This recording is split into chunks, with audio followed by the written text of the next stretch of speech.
Next topic છે mode. Sometimes we observe that in data one particular observation occurs frequently. The value of an observation that occurs most frequently in the observations of data is called mode of the data.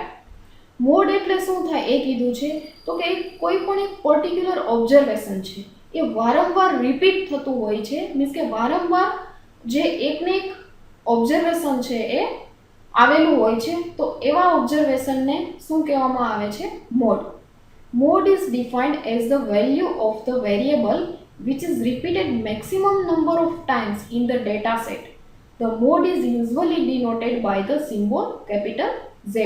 જો અહીંયા definition આપેલી છે કે mode છે એ કેવી રીતના define થાય છે કે કોઈ પણ વેલ્યુ છે એનો વેરિયેબલ છે જે એ મેક્સિમમ નંબર ઓફ મીન્સ કે મેક્સિમમ વખત રિપીટ થતું હોય છે, તો એવા ડેટા સેટના વેરિયેબલને શું કહેવામાં આવે છે?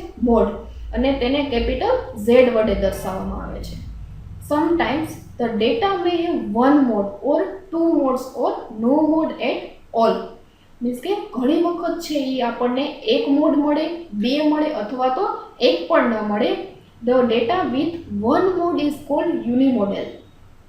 મીન્સ કે જ્યારે આપણને એક મોડ મળે છે એને શું કહેવામાં આવે છે? યુનિમોડેલ.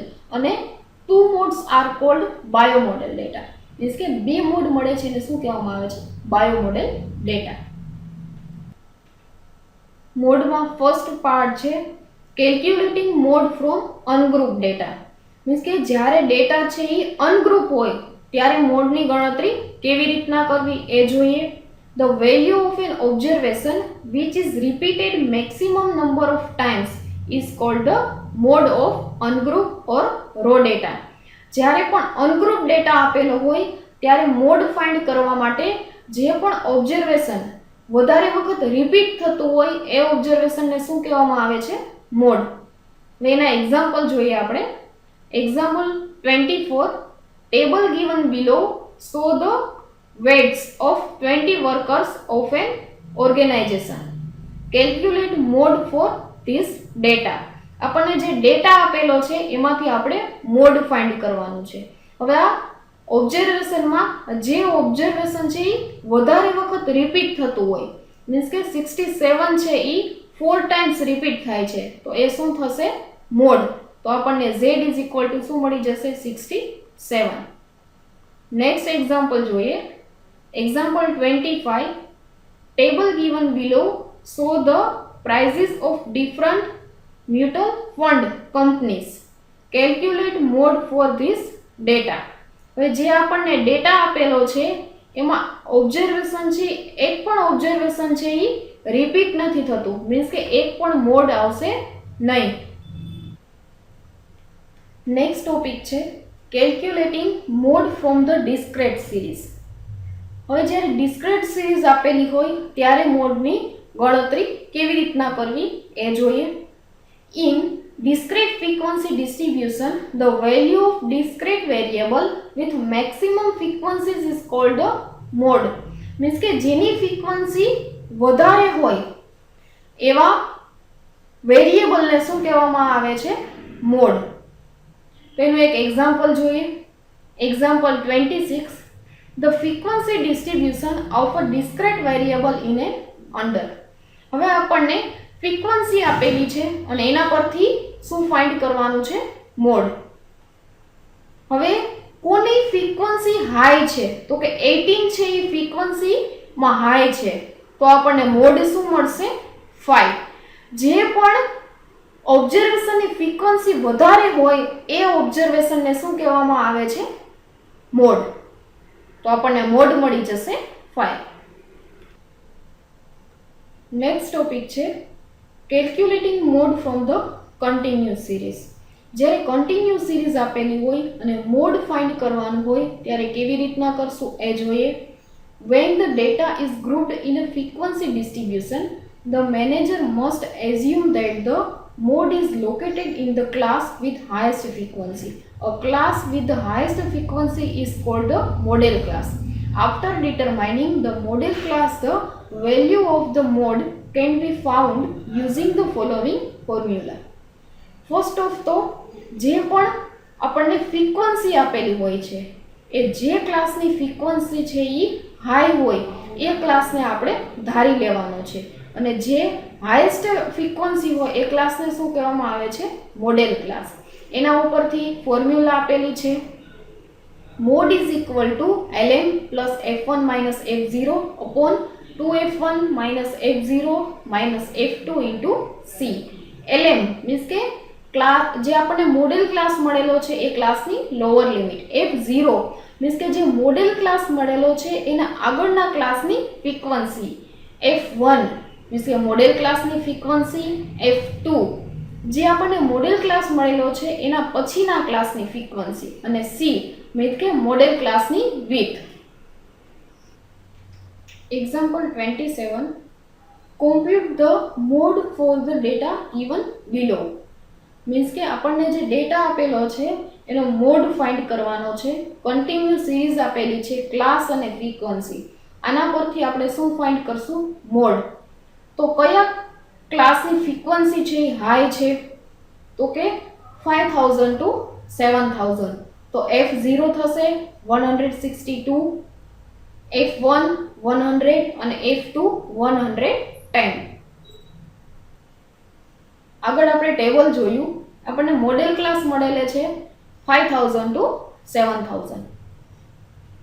lm મીન્સ કે lower limit 5000, f0 100, f1 162, f2 110, c means કે બે ક્લાસ વચ્ચેનો ડિફરન્સ અથવા તો એની width 2000.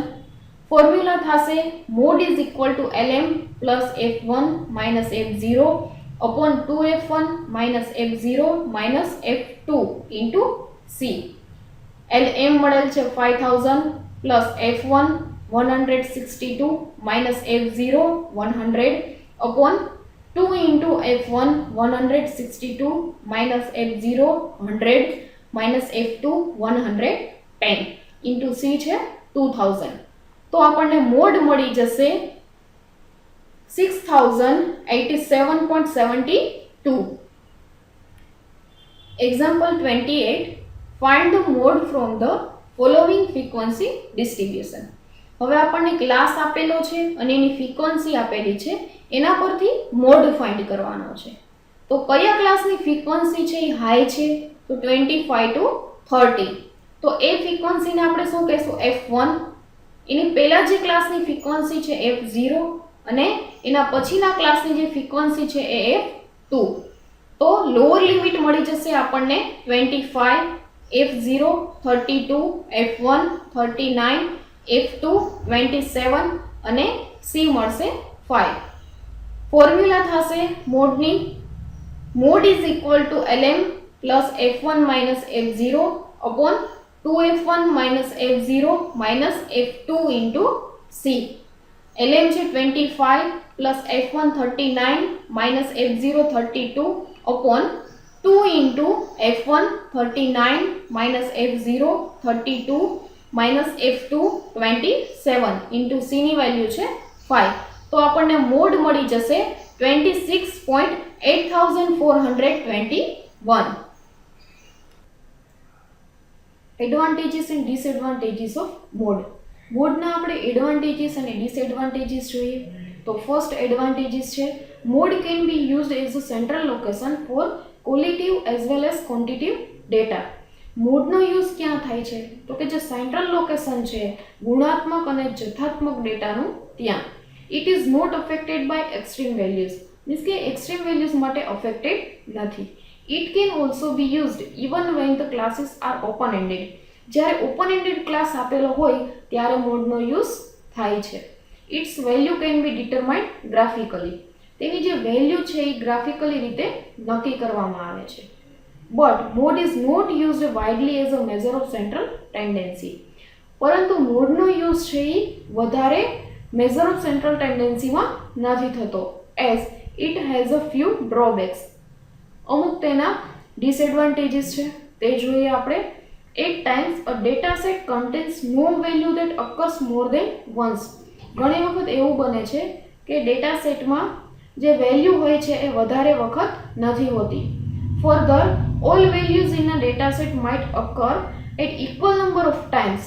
For example, all items are having the sum frequencies. જો શું કીધું છે કે ડેટા સેટમાં ઘણી વખત એવું બને કે જે વેલ્યુ હોય છે એ ઇક્વલ નંબરમાં હોય છે, મીન્સ કે એકને એક વેલ્યુ છે એ વધારે વખત હોય છે. ફોર એક્ઝામ્પલ જોઈએ આપણે તો all items are having the same frequency, બધી આઇટમની ફ્રીક્વન્સી છે કેવી હોય છે, સેમ હોય છે. Another disadvantage is that some data set contains 2, 3 or many modes, making it difficult to interpret them. બીજો એક ડિસએડવાન્ટેજીસ છે કે ડેટા સેટમાં ઘણી વખત એક કરતાં વધારે મોડ હોય, બે મોડ હોય અથવા ત્રણ હોય અથવા એનાથી પણ વધારે હોય, ત્યારે તેને ઇન્ટરપ્રિટ કરવા ડિફિકલ્ટ છે.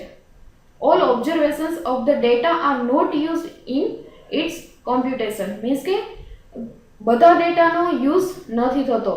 મોડની ગણતરી કરીએ ત્યારે આપણે બધા ડેટાનો યુઝ કરતા નથી. આ થયા એના એડવાન્ટેજીસ અને disadvantages. Relation between mean, median અને mode.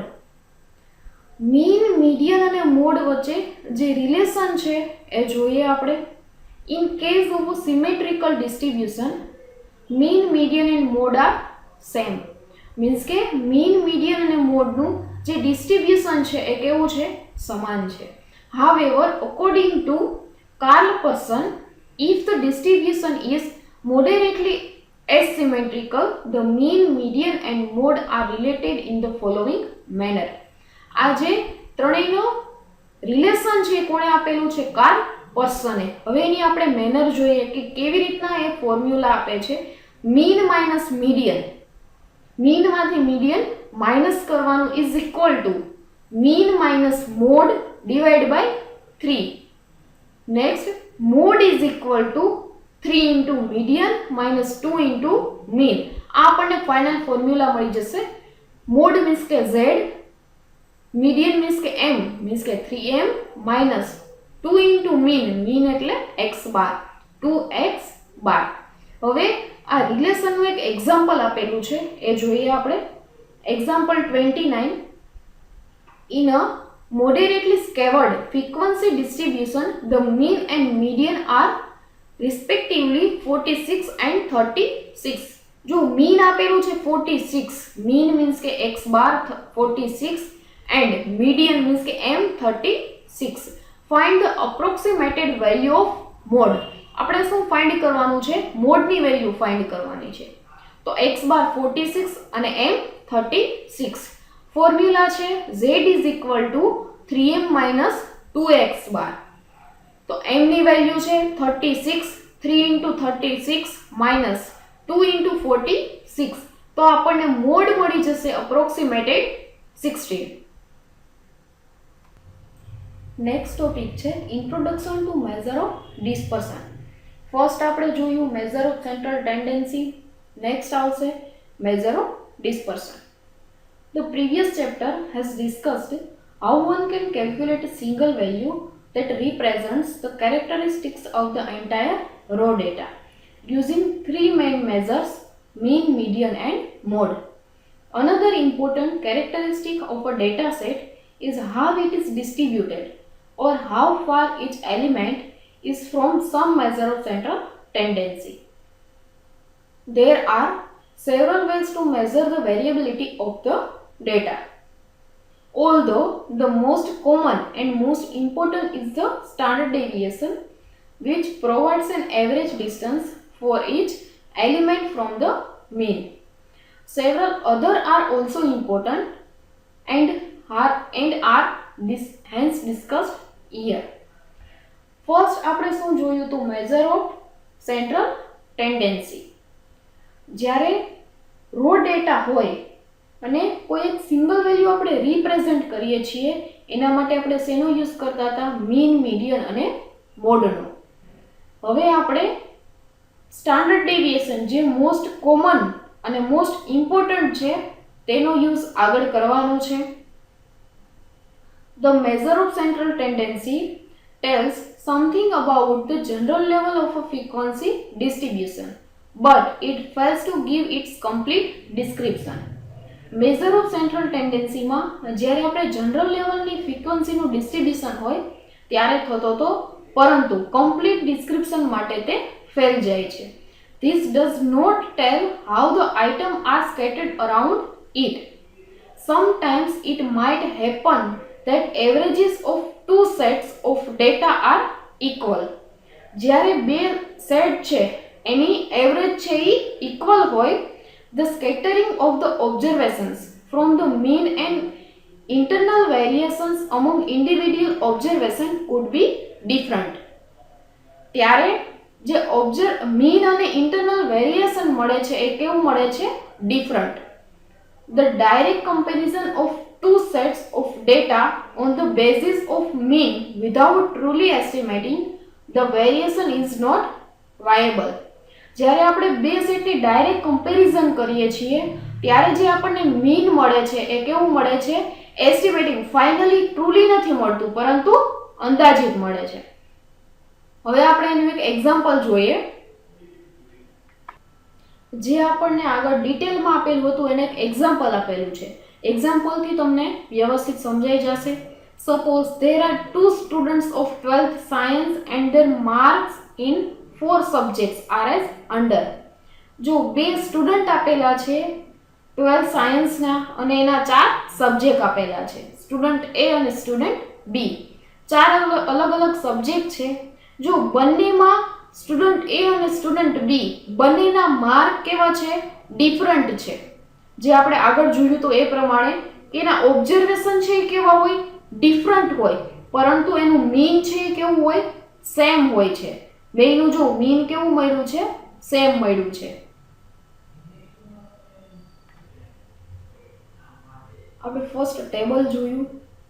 In above table, we see that the values of the mean for two students are same.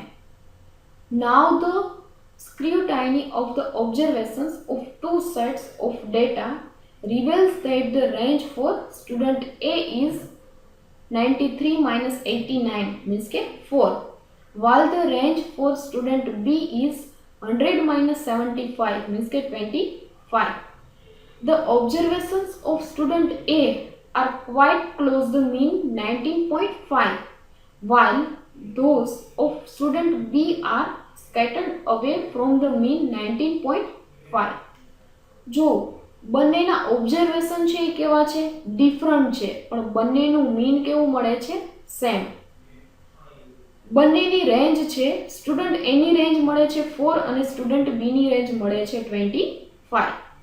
The mean are equal. બંનેના મીન સરખા છે. The nature of marks of two students A and B from the point of view of variation among observation is quite different. બંનેના observation છે જેનો point છે એ કેવો છે? Different છે. Hence by analyzing the two sets of data on the basis for equality of their means may lead to misleading conclusion that the two groups of data are same. બંને data સેટના mean કેવા છે? Equal છે. એના conclusion ઉપરથી શું આપણને find થાય છે કે બંને ગ્રુપના ડેટા કેવા છે?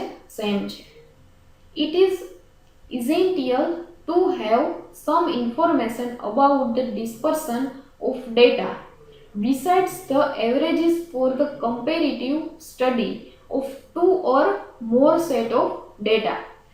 જ્યારે બે અથવા વધારે ડેટા સેટની કમ્પેરિઝન કરવાની હોય એ સ્ટડી માટે આપણે ફર્સ્ટ ઓફ તો ડિસ્પર્સનની ઇન્ફોર્મેશન છે એ પહેલાં તો જાણવી પડે. We have to study how the items are scattered around averages, for which we have to study another characteristic of data series known as dispersion. જ્યારે આપણને આઇટમ છે એની એવરેજ મળે છે, જે એવરેજ છે એ કેવી હોય? સ્કેટર્ડ હોય છે, મીન્સ કે છૂટી છવાયેલી હોય છે. ત્યારે આપણને ડિસ્પર્સનની જે સિરીઝ છે, જે ડેટા સિરીઝ છે એના માટે અનધર કેરેક્ટરિસ્ટિકની સ્ટડીની રિક્વાયરમેન્ટ છે. ઇન અધર વર્ડ, ડિસ્પર્સનને બીજા વર્ડમાં કહીએ, dispersion is the lack of equality of observation of the data. જે ડેટા છે એના જે ઓબ્ઝર્વેશન છે એની જે ઇક્વાલિટી છે મીન્સ કે જે ઇક્વલ છે ડેટા એનું જે અછત છે જે ડેટાના ઇક્વાલિટીની જે લક છે એને શું કહેવામાં આવે છે ડિસ્પર્સન. હવે તમને ફાઇનલ ડિસ્પર્સનની ડેફિનેશન આપેલી છે એ કોણે આપેલી છે તો કે સ્પીગલે. The degree to which numerical data tend to separate about an average value is called the variation or dispersion of data. જે ન્યુમેરિકલ ડેટા છે એ ન્યુમેરિકલ ડેટાની જે એવરેજ છે એ કઈ ડિગ્રીમાં છે એ આપણે ડેટાની વેલ્યુને શું કહી શકીએ છીએ વેરિએશન અથવા તો dispersion of data. Characteristic of measure of dispersion. Measure of ડિસ્પર્સનની કેરેક્ટરિસ્ટિક જોઈએ. First, it should be easy to compute means કે તેની ગણતરી કરવી ઇઝી છે. Next, in its computation all observations of the data should be considered means કે તેની ગણતરીમાં બધા ઓબ્ઝર્વેશનને કન્સિડર કરવામાં આવે છે. Its value should not be unduly affected by very large or very small observation. Means કે જ્યારે વેરી લાર્જ અને વેરી સ્મોલ ઓબ્ઝર્વેશન હોય છે ત્યારે તે અનડ્યુલી અફેક્ટેડ નથી મીન્સ કે અયોગ્ય અફેક્ટેડ નથી. It should be a convenient for further statistical calculation. Means કે તે વધુ સ્ટેટિકલ કેલ્ક્યુલેશન માટે અનુકૂળ છે. Its definition should be clear and unambiguous. Means કે તેની ડેફિનેશન છે ક્લિયર પણ છે અને અસ્પષ્ટ છે, કોઈ સ્પષ્ટ નથી. આપણે આગળ જોઈએ ડેફિનેશન તો તમને લાગ્યું હશે કે ડેફિનેશનમાં કંઈ સમજાતું નથી મીન્સ કે એ કેવી છે અસ્પષ્ટ છે. એનો કન્સેપ્ટ છે ક્લિયર છે પરંતુ જે ડેફિનેશન છે કેવી છે અસ્પષ્ટ છે. આ થઈ મેઝર ઓફ ડિસ્પર્સનની લાક્ષણિકતાઓ. નેક્સ્ટ ટોપિક છે absolute and relative measure of dispersion. તો ફર્સ્ટ આપણે એબ્સોલ્યુટ મેઝર ઓફ ડિસ્પર્સન એટલે શું થાય તે જોઈએ. A measure of dispersion which is expressed in the same statistical units in which the observation of the data are expressed is called an absolute measure of dispersion. જો શું કીધું છે કે જે ડિસ્પર્સનનું માપ છે એ સેમ સ્ટેટિકલ યુનિટમાં હોય છે કે જે ડેટાના ઓબ્ઝર્વેશનને એક્સપ્રેસ કરે છે મીન્સ કે દર્શાવે છે એને શું કહેવામાં આવે છે એબ્સોલ્યુટ મેઝર ઓફ ડિસ્પર્સન. એના એક્ઝામ્પલ આપેલા છે quartile deviation, mean deviation and variance. Standard deviation is absolute measure of dispersion. Next છે relative measure of dispersion. The relative measure of dispersion is called the coefficient of dispersion. જે relative measure of dispersion છે એને આપણે શું કહી શકીએ છીએ coefficient of dispersion and is independent of units of measurement of observations of data. કે જે ડેટાના ઓબ્ઝર્વેશન છે એના યુનિટના માપ ઉપર તે ઇન્ડિપેન્ડન્ટ છે મીન્સ કે એના ઉપર તે ડિપેન્ડન્ટ નથી હોતું. The relative measurement of dispersion is obtained by using the equation. Relative measurement ની એક ઇક્વેશન આપેલી છે. Relative measure of dispersion is equal to measure of absolute dispersion divided by average of approximate measure of dispersion. આ છે relative measure of dispersion ની equation. Absolute measure of dispersion is not useful for comparison of two sets of data. Absolute measure of dispersion છે એ જ્યારે બે data સેટનું comparison કરવું હોય ત્યારે તે યુઝફુલ નથી. But for comparison of two sets of data relative measure of dispersion is used. પરંતુ જ્યારે બે સેટની કમ્પેરિઝન કરવી હોય ત્યારે રિલેટિવ મેઝર ઓફ ડિસ્પર્સન છે એ યુઝફુલ છે. This chapter will discuss various methods to study dispersion like. હવે આપણે જે ટોપિક આપ્યા છે એટલા ટોપિકની સ્ટડી કરવાની છે. Range, interquartile range and quartile deviation, variance and standard deviation. The range and quartile deviations are known as position measure of dispersion. જે range અને ક્વાર્ટાઇલ ડેવિએશન છે એ પોઝિશન મેઝર ઓફ ડિસ્પર્સન છે. Variance and standard deviation are known as measure of dispersion representing the summary of deviations of observations from the mean. જ્યારે variance અને standard deviation છે એ measure of ડિસ્પર્સન ને represent કરે છે. જે ડિસ્પર્સનની મેથડ છે એમાં ફર્સ્ટ મેથડ છે range. Range is the simplest method of studying dispersion. જે ડિસ્પર્સનની સિમ્પલ મેથડ છે. Range is defined as the difference between the value of the smallest observation and the value of the largest observation present in the distribution, and it is denoted by capital R. Range ને કેવી રીતના define કરવામાં આવે છે કે બે અલગ અલગ પાર્ટ, જે સ્મોલેસ્ટ વેલ્યુ હોય એ અને જે લાર્જેસ્ટ વેલ્યુ છે એ બંને વચ્ચેનો જે ડિફરન્ટ છે એને શું કહેવામાં આવે છે? રેન્જ. અને એને કેપિટલ આર વડે દર્શાવવામાં આવે છે. હવે એની ફોર્મ્યુલા આપેલી છે. Capital R is equal to largest value means કે L minus smallest value means કે capital S, where L is equal to largest value of variable and S is equal to smallest value of observation. For a grouped frequency distribution or a continuous frequency distribution, range is defined as the difference between the upper limit of the highest class and the lower limit of the smallest class. જ્યારે ફ્રીક્વન્સીનું distribution હોય means કે discrete series હોય અને continuous series હોય ત્યારે range કેવી રીતના ફાઇન્ડ કરવાની? તો કે upper limit of the highest class, જે હાઈએસ્ટ ક્લાસ છે એની અપર લિમિટ અને જે સ્મોલેસ્ટ ક્લાસ છે એની લોઅર લિમિટ, આ બંને વચ્ચેનો જે ડિફરન્ટ છે એને શું કહેવામાં આવે છે? રેન્જ. એની ફોર્મ્યુલા આપેલી છે. Range is equal to upper limit of the highest class, highest ક્લાસની upper limit minus lower limit of the lowest class means કે જે લોએસ્ટ ક્લાસ છે એની lower limit. For the purpose of comparison a relative measure of range is required which is called coefficient of range. Relative measure of range ને જે required છે means કે જરૂરી છે એને શું કહેવામાં આવે છે? Coefficient of range. Any formula આપેલી છે. Coefficient of range largest value minus smallest value upon largest value plus smallest value means કે L minus S upon L plus S. આ થઈ રેન્જ. હવે રેન્જના એક્ઝામ્પલ આપેલા છે. Example 30, find the range and coefficient of range for the following data.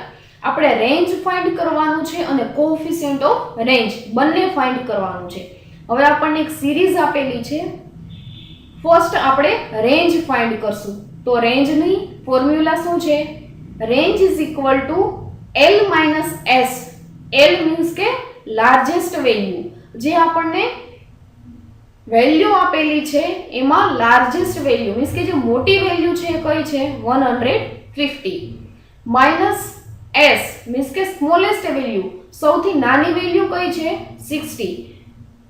L minus S કરશું means કે 150 minus 60 તો આપણને રેન્જ મળી જશે 90.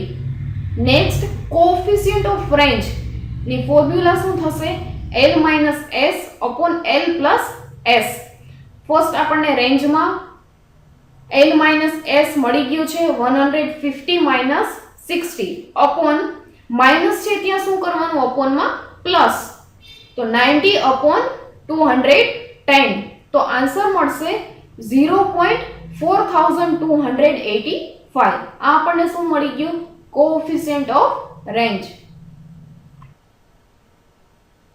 Example 31, find the range and coefficient of range for the following frequency distribution.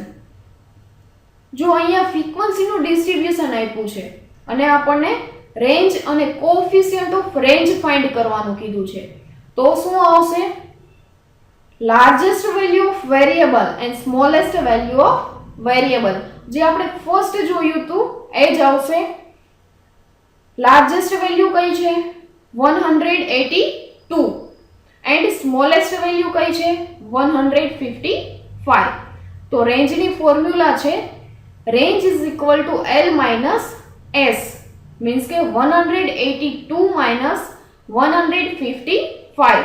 તો આપણને range મળી જશે 27.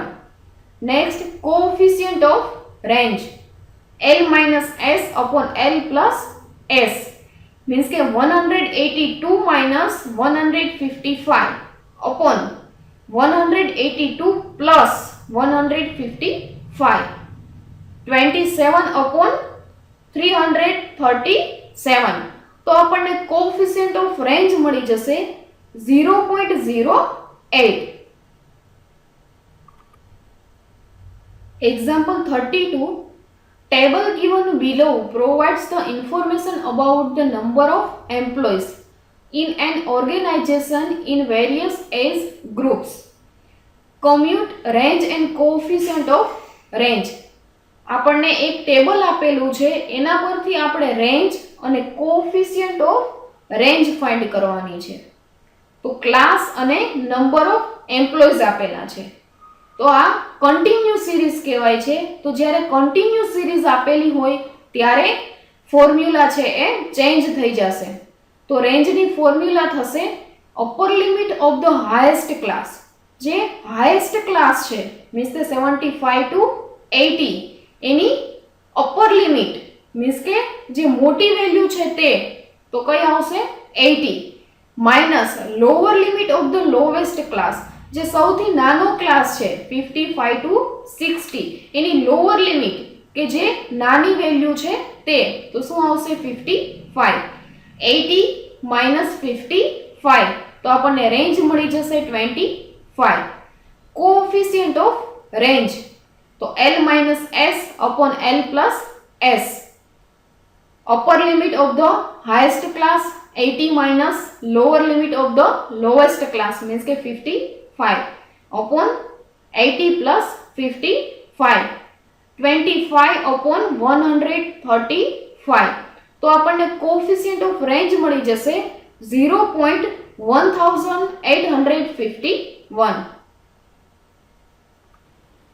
Merits and limitations of range. રેન્જની અમુક મેરિટ્સ છે અને લિમિટેશન્સ છે. તો ફર્સ્ટ આપણે મેરિટ્સ જોઈએ. Range is simple to understand and easy to calculate, means કે રેન્જની ગણતરી કરવી અને એને સમજવું ઇઝી છે. Range is the quickest way to get a measure of dispersion although it is not accurate. Range છે એ ડિસ્પર્સનનું એવું માપ છે કે તે ઝડપથી મળી જાય છે, પરંતુ રેન્જ છે એ આપણને ચોક્કસ મળતી નથી. It is a useful measure when the variations with the observation are small. જ્યારે સ્મોલ ઓબ્ઝર્વેશન હોય ત્યારે એના વેરિએશનનું માપ માટે તે યુઝફુલ છે. હવે અમુક એની લિમિટેશન છે. First, it is not based on all the observations in the data. ડેટાના ઓલ ઓબ્ઝર્વેશન માટે તે બેસ્ટ નથી.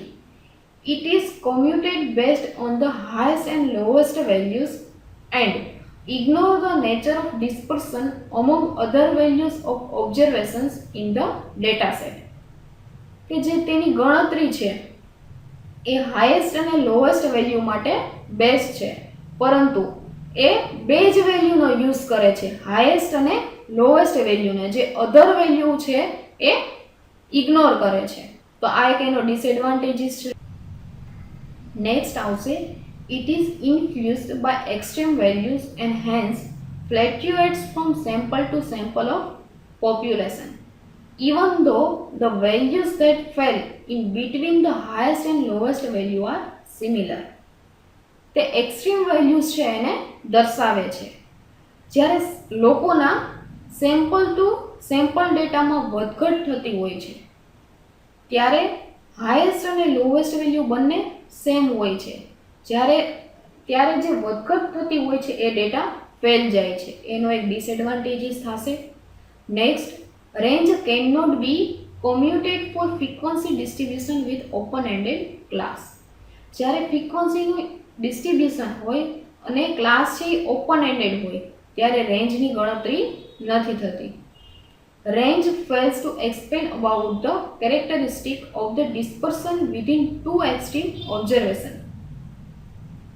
એની એક કેરેક્ટરિસ્ટિકને એક્સપ્લેન કરેલી છે કે જ્યારે એનું ડિસ્ટ્રીબ્યુશન હોય, બે ઓબ્ઝર્વેશનનું ડિસ્ટ્રીબ્યુશન હોય ત્યારે રેન્જ ફેલ જાય છે.